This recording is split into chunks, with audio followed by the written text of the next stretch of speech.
let me take this moment to wholeheartedly congratulate each and every one of you today. You graduated. You did it. You made it. Congratulations to you. And you did it all by yourselves. Nobody helped you. No, that's not. That's what I thought when I was young. I starting to really make it as an actor. I came in. I talked to my mother. I said, "Ma, did you think that this was going to happen? I'd be so big and I'll be able to take care of everybody, and I can do this and I can do that and I can." She said, "Boy, stop it right there. Stop it right there. Stop it right there." He said, "If you only knew how many people that have been praying for you, how many prayer groups she put together, how many prayer cloths she gave me, how many times she splashed me with holy water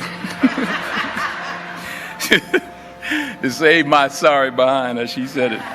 She said, "Oh, you did it by yourself? I tell you what you can do by yourself. You can go outside, get a mop and a bucket and wash them windows. You can do that by yourself." Superstar.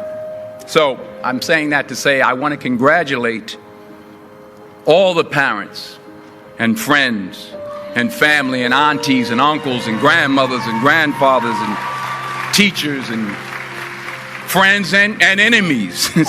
All the people that helped you to get where you are today. Congratulations to you all. I'm going to tell about 2-3 stories. I'm going to keep it real short. I remember my graduation. Speaker got up there, went on forever, blah, blah, blah, blah, blah, blah, blah, blah, blah. So I'm going to keep it short. Number 1, put God first. Put God first in everything you do. Everything that you think you see in me, everything that I've accomplished, everything that you think I have, and I have a few things, everything that I have is by the grace of God. Understand that. It's a gift. 40 years ago, March 27th, 1975, it was 40 years ago, just this past March, I was flunking out of college. I had a 1.7 grade point average. I hope none of you can relate. I had a 1.7 grade point average. I was sitting in my mother's beauty shop. They still call it beauty shops now? What they call it now? Yeah, I was sitting in the beauty parlor.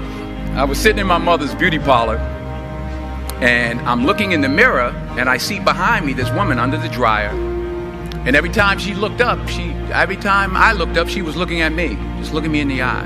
And I didn't know who she was, and I said, she said, "Somebody give me a pen, give me a pencil. I have a prophecy."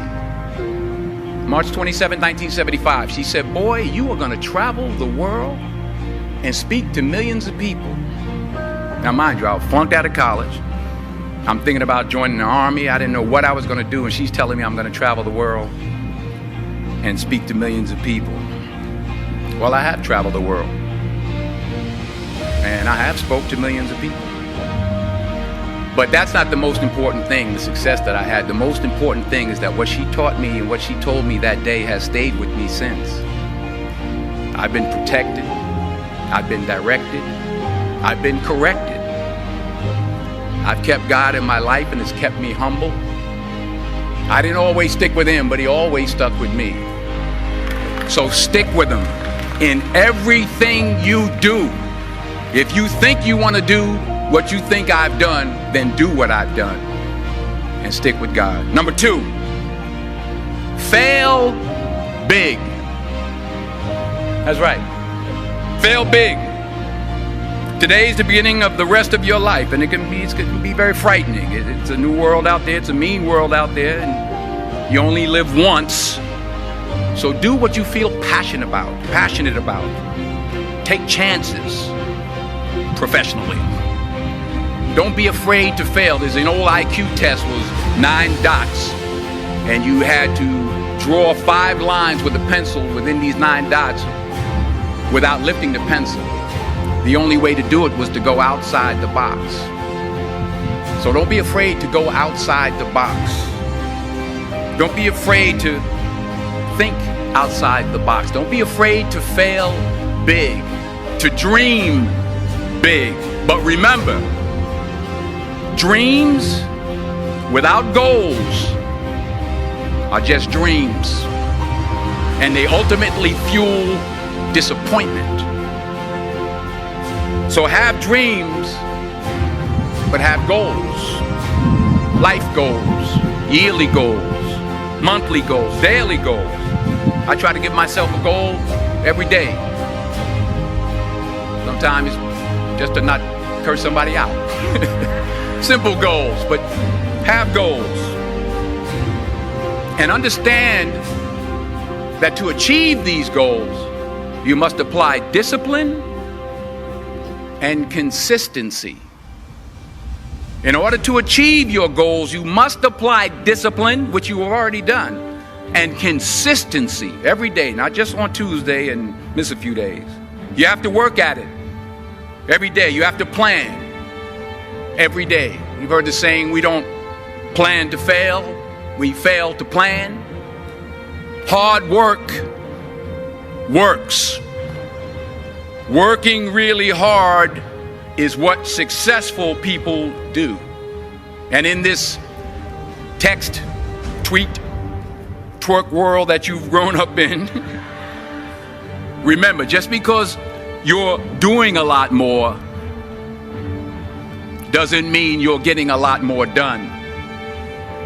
Remember that. Just because you're doing a lot more doesn't mean you're getting a lot more done.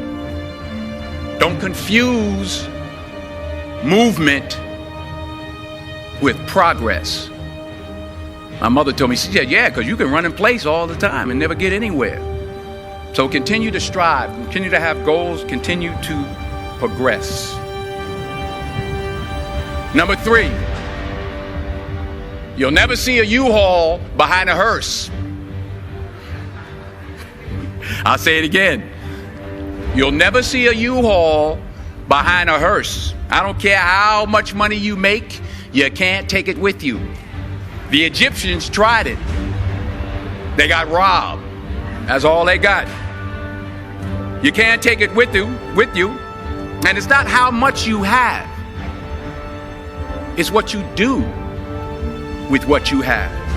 We all have different talents. Some of you will be doctors, some lawyers, some scientists, some educators, some nurses, some teachers.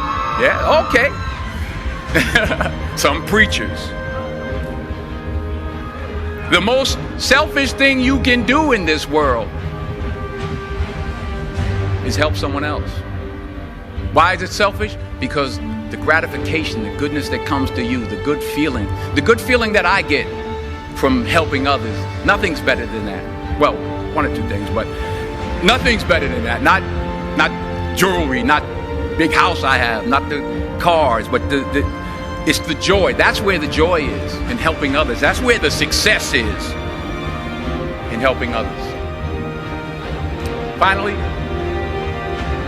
I pray that you put your slippers way under the bed tonight, so that when you wake up in the morning, you have to get on your knees to reach them. And while you're down there, say thank you for grace.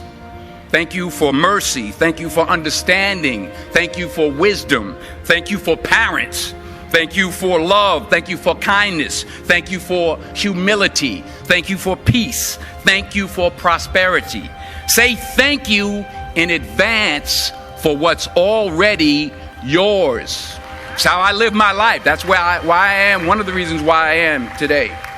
Say thank you in advance for what is already yours. True desire in the heart for anything good is God's proof to you, sent beforehand to indicate that it's yours already.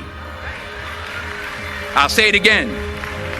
True desire in the heart, that itch that you have, whatever it is you want to do, that thing that you want to do to help others and to grow and to make money, that desire, that itch, that's God's proof to you, sent beforehand already to indicate that it's yours.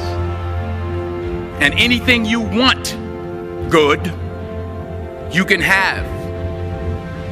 So claim it. Work hard to get it. When you get it, reach back. Pull someone else up. Each one, teach one. Don't just aspire to make a living. Aspire to make a difference.